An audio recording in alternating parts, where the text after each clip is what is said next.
Mencari jalan tengah Golkar, dialog kita lanjutkan dan saat ini di studio telah hadir Ketua Harian Partai Golkar versi Munas Bali, MS Hidayat. Pak Hidayat, selamat datang Pak. Selamat datang. Maaf, saya terlambat. Macet. Pak Hidayat, ini kita membahas soal jalan tengah. Salah satunya islah atau rekonsiliasi yang tadi sempat kita bahas. Nah, ini saya mengkonfirmasi, benar Pak Hidayat menjadi juru runding dari kubu Abu Rizal Bakri ya? Ya. Artinya kalau bertemu dengan Bang Yoris ini udah ketemu ini dua juru runding sebetulnya. Nah mungkin bisa langsung disampaikan juga sebetulnya apa yang diharapkan dari kalau islah ini memang bisa tercapai Pak Hidayat? Ya kan keputusan pemerintah kemarin melalui Menteri Kumham sudah disampaikan. Ya dengan berat hati tentu harus kita terima keputusan itu. Saya tidak ingin memasalahkan lebih jauh mengenai keputusan. Saya kira forum ini bisa dipakai untuk memulai menunjukkan goodwill kita masing-masing untuk menuju kepada penyelesaian. Yeah. Yang pertama memang kita siap untuk melakukan islah dan terus terang itu bukan hal yang mudah. Tapi saya sudah memulai pembicaraan itu dengan Saudara Yoris, Saudara Priyo beberapa waktu yang lalu. Bukan hal yang mudah, tetapi mengingat kita semua punya spirit yang sama, bahwa ini harus tetap menjadi keluarga besar tanpa ada perpecahan, maka spirit kita bersama menuju ke sana, saya kira masih bisa dilakukan. Yang kedua, memang jalan berikutnya tetap ada, yaitu selain kita melakukan usaha untuk islah atau perdamaian, kita bisa melalui proses hukum yang tersedia atau prosedur PTUN, ya? Melalui mahkamah partai, mahkamah partai. Dan yang terakhir mungkin melalui pengadilan, di mana keputusannya tentu akan binding atau mengikat kita. Kalau mahkamah partai ini mahkamah partai siapa Pak yang akan dipakai? Kedua kubu punya mahkamah partai? Kalau kami mengartikannya tentu mahkamah partai yang sudah ada dan terdaftar di Kumham, yaitu yang dulu merupakan produk dari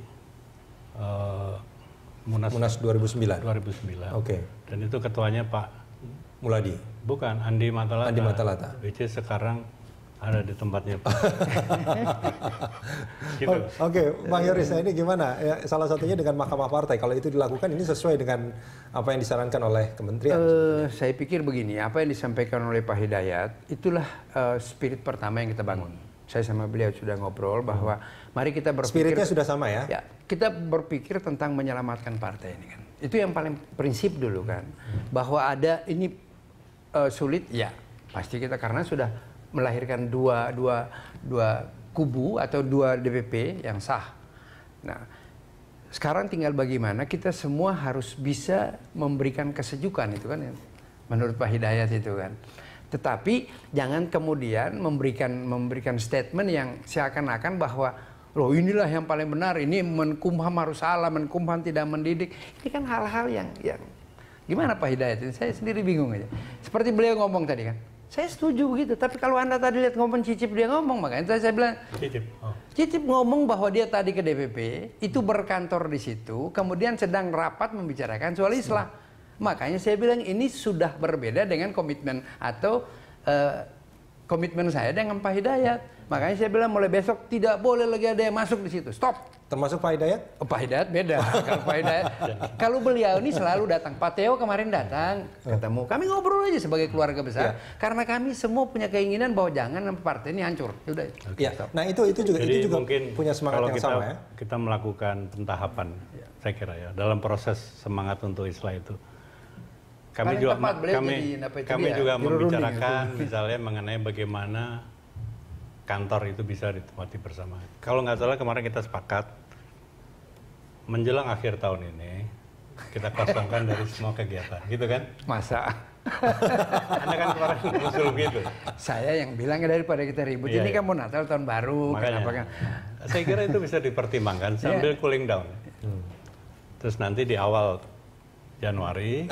Maaf Pak Hidayat, boleh nggak saya simpulkan? Artinya menjelang akhir tahun ini dikosongkannya itu Bukan dikosongkan setelah dari kegiatan. ya, dikosongkan dari kegiatan itu untuk kedua kubu Dan sampai seterusnya, sampai ada islah. Bukan, jadi dari kegiatan kan sekalian ini liburan Natal dan Tahun Baru. Nanti di awal Januari ditetapkan kapan tanggalnya, ada pertemuan resmi membicarakan bagaimana kita sebagai awal daripada proses islah ini, kita menunjukkan kepada masyarakat dan konstituen kita bahwa kantor, ya, jadi headquarter partai dari kedua yang sedang berselisih ini bisa secara bersama-sama melakukannya. Tentu itu harus melalui suatu pembicaraan. Karena kalau itu udah jalan, mungkin kita punya modal yang baik untuk melanjutkannya, gitu. Itu menurut pandangan modal yang baik artinya untuk membahas hal-hal yang bersifat prinsip gitu ya. Nah itu Bang Yoris, mungkin nggak dilakukan seperti itu?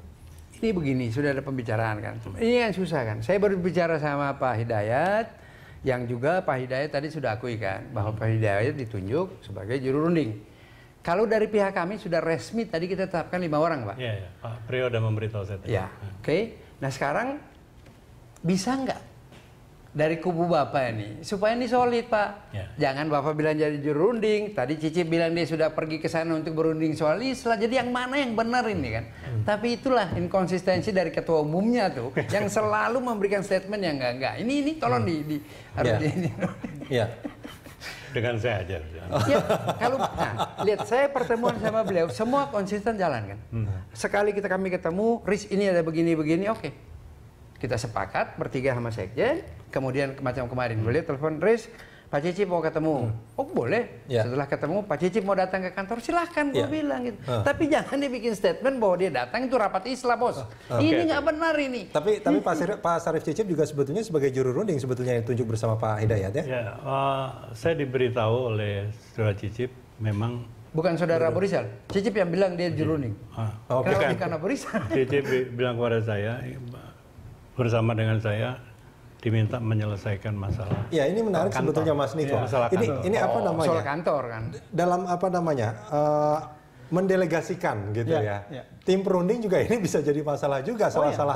Karena masalah keputusan itu terkait dengan aturan internal partai. Setiap keputusan penting, apalagi yang urusannya dengan rekonsiliasi dan segala macam ini mestinya mengikat, dan karena mengikat memiliki nilai yang sangat strategik, harusnya diputuskan dalam rapat pimpinan, ya kan, rapat pimpinan atau rapat pengurus dan segala macam. Itu harus ada prosedurnya di dalam partai tersebut. Oleh karena itu tidak bisa kalau hanya masalah main tujuh, apalagi main klaim. Wah saya ini atau saya mendapat mandat atau saya mendapat didelegasi untuk menjadi ini dan segala macam. Saya kira itu justru yang akan membuat confidence building measures antara kedua belah kubu ini menjadi susah. Misalnya di kubu Jakarta itu sudah pasti karena hasil dari keputusan rapat. Sementara yang kubu satunya 2, tapi yang belum tentu nanti pengurus yang lain setuju atau tidak, kita nggak tahu. Atau nanti ada pengurus yang lain nggak setuju dan segala macam, masih keluar dengan statement-statement keras dan segala macam. Ya, ini yang saya kira kemudian justru membuat trust itu menjadi Nah itu kita coba tanyakan ke Pak Hidayat, apakah penunjukan Pak Hidayat sama Pak Sarif Cicip itu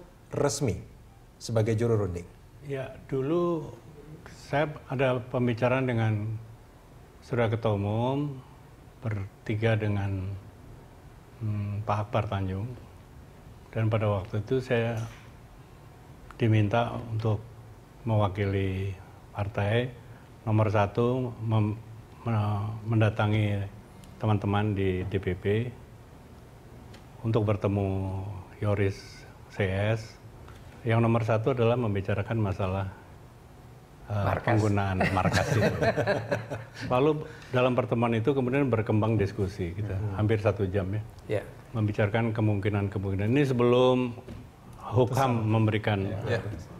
Jadi memang dari kita sudah ada keinginan. Lalu saya melaporkan kepada Maaf Pak Hidayat, sebelum nyambung ke sana, pada saat Pak Ketua Umum menyampaikan hal itu kepada Pak Hidayat, apakah Pak Ketua Umum itu menyampaikan hanya Pak Hidayat saja sebagai juru runding, atau kalau tidak ada tim sebetulnya dari? Kalau tidak clear waktu itu bersama dengan Pak Akbar Tanjung.